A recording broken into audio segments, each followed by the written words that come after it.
Hello दोस्तों, केना छी? अहाँ सब अहाँ सबके स्वागत करै छी करने ब्लॉग में। तो चलो आइ के ब्लॉग में अहाँ सबके देखाबे जा रहल छी चना दाल के सब्जी बनाबो के एकदम आसान तरीका और देसी तरीका। देखियो चना दाल के सब्जी कते मस्त बन के तैयार छै। एकरा चना दाल के सब्जियो कह सकै छी, नहीं तो तड़को कह सकै छी। रोटी के साथ खा सकै छी या चावल के साथ। तो चलो वीडियो में आगा बढ़ै छी।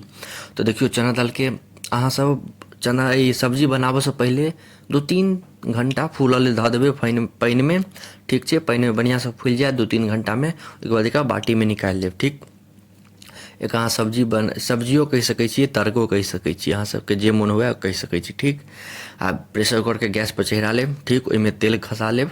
तेल खसा लेबै, देखियो एते जे हिसाबसँ देखा रहल छी ओतबे अहाँ सब तेल खसा लेब। ठीक छै, या जतेक अहाँके हुए इच्छा अनुसार ओतेक खसा लेब। तेल गरम भऽ जायत ओहिके बाद ओहिमे तेजपत्ता, जीरा ईसब खसा लेब। ठीक छै, देखियो ईसब खसेलाके बाद जखन ई जरि जायत तहन एहिमे आब देखियो एकरा कनिक जरऽ देबै। जरि जायत तऽ कनिक एहिमे आब लहसुन खसा देबै। लहसुनके पेस्ट नहि, लहसुन काटि कऽ खसा देबै। ओहिके बाद एहिमे आब प्याज सेहो खसा देबै। देखियो बड़ अथी उड़ै छलै, तऽ आब देखियो उड़नाइ बन्द भऽ गेलै ओकर पानि। तऽ प्याज खसा कऽ बढ़िआँसँ लारि चारि लेब। ठीक छै, ई लड़ा चढ़ा जायत। ओहिके बाद एहिमे आब दालि खसा देबै, चना दाल। ई खसेलाके बाद फेर बढ़िआँसँ लारि चारि लेब। देखियो कते मस्त एकदम बढ़िआँसँ लारि चारि लेब। ठीक छै, ओहिके बाद अब एहिमे एगो टमाटर खसा देबै। ठीक, एगो टमाटर खसेलाके बाद 1 चम्मच हल्दी खसा देबै और 2 चम्मचसँ ज़्यादा नमक, 2 चम्मचसँ ज़्यादा और 2.5 चम्मचसँ कम नमक खसा देबै। बुझि गेलियै ने, 2 चम्मचसँ ज़्यादा 2.5 चम्मचसँ कम। तऽ एते नमक खसा देबै, हल्दी 1 चम्मच, एगो टमाटर खसा कऽ बढ़िआँसँ लारि चारि लेब। ओहिके बाद धनिया पाउडर 2 चम्मच डालि देबै और मिर्ची पाउडर 1.5 चम्मच डालि देबै। और ओहिके बाद फेर बढ़िआँसँ लारि चारि लेब। ठीक छै, हमसब कनि करू खाइ छियै तेँ मिर्ची पाउडर कनिक ज़्यादा देलिए। ठीक, अगर अहाँसब कम खाइत हैब तऽ कमे देबै।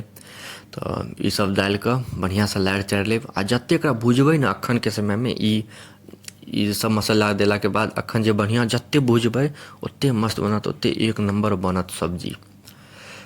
एक नम्बर देख रहल छियै कतेक मस्त भुजा रहल छै।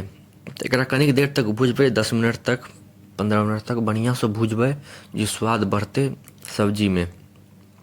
एक नम्बर लागत ओकर बाद खाइमे।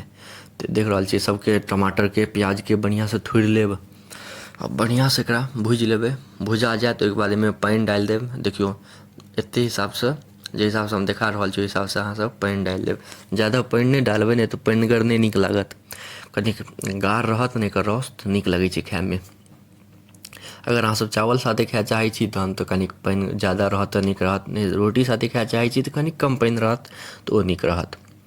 तऽ एतेक पानि देलाके बाद बढ़िआँसँ लारि चारि लेब, रसमे पूरा मसाला मिल जेतै। ठीक, ओहिके बाद एहिके ऊपरसँ ढक्कन लगा देबै। ठीक छै, प्रेशर कुकरके बन्द कऽ देबै। आब देख लिऔ एतेक ता ऊपर चढ़ैले छोड़ि देबै। ओहिके बाद एहिमे 4 सीटी लागऽ देबै। ठीक, एकदम बढ़िआँसँ 4 सीटी 5 सीटी आरामसँ लागऽ देबै। ठीक छै, लागि जायत ओहिके बाद गैसपर सँ उतारि लेब। देखियो कतेक गरम गरम छै।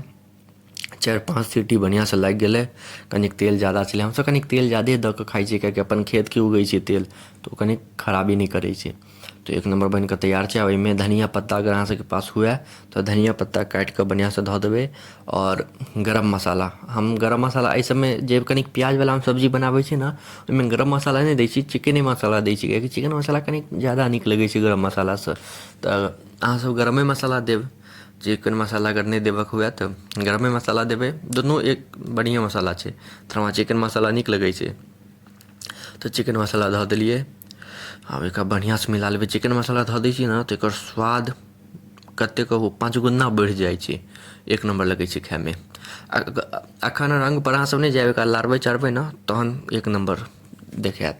एखन तऽ ऊपरसँ अथी की कहै छै तेल सब छै। आब एहिमे धनिया पत्ता धऽ देबै। देखियो धनिया पत्ता धऽ देलिए। ठीक छै, आब एकरा बढ़िआँसँ अहाँसब लारि चारि लेब। देखियो कतेक एक नम्बर बनि कऽ रेडी छै। देखियो अन्दरसँ कतेक मस्त निकललै, एकदम बढ़िआँसँ सिझ गेल छै। एक नम्बर बनि कऽ तैयार छै। आब अहाँ एकरा रोटी साथे खाउ, चावल साथे खाउ, जाहि मोन ओहि साथे खाउ, एक नम्बर लागत खाइमे। हमरा तऽ देखैके मुँहमे पानि आबि रहल यऽ। अहाँसब घरपर एक बेर जरूर ट्राइ करब और बताएब केहन बनल। तऽ अहाँसबके एतेक देर तक देखऽके लिए धन्यवाद। नीक लागै तऽ लाइक कमेंट शेयर सब्सक्राइब जरूर करब। और अहाँ सब सपोर्ट कऽ के रहू, सपोर्ट करैत रहू हमरा, तो हम एनाही रोज रोज हम ब्लॉग डालैत रहब। तो मिलै छी अहाँ सबसँ अगला नेक्स्ट ब्लॉगमे। धन्यवाद।